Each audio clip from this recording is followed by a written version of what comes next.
Umani ng iba't ibang reaksyon mula sa Kamara ang hiling na travel clearance ni Davao City 1st District Representative Paulo Duterte para makabiyahe sa 17 destinasyon mula ngayong Disyembre hanggang Pebrero. Nagpabalik si Mela Lesmoras. Naniniwala si Palace Press Officer Undersecretary Claire Castro na dapat malaman ng constituents ni Davao City 1st District Representative Paulo Duterte ang plano niyang pagbiyahe sa labas ng bansa. Sa hiling na travel clearance ni Duterte, nasa 17 destinasyon kasi ang target niyang puntahan sa iba't ibang panig ng mundo mula ngayong Disyembre hanggang sa Pebrero. Nais niya magbiyahe. May pera siya. Gawin niya yung pera niya, sabi niya, 17 countries,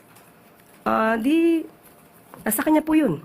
At kailangan din siguro malaman ng constituents niya, na siya ay nasa ibang bansa at nasa bakasyon ng halos more than 2 months.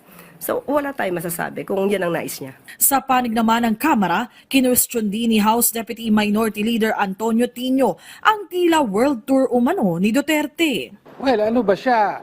Kinatawan ng distrito, Miss Universe. Bakit ang trabaho ng isang congressman ay katawanin ng kanyang distrito? Dapat mag-expect ang mamamayan ng mas mataas na standard ng serbisyo mula sa kanilang mga elected representatives. Habang ang iba pang kongresista, bagamat kinikilala ang karapatan ng bawat isa na makabiyahe, nagpaalalang dapat pa ring harapin ni Duterte ang mga isyong ibinabato sa kanya.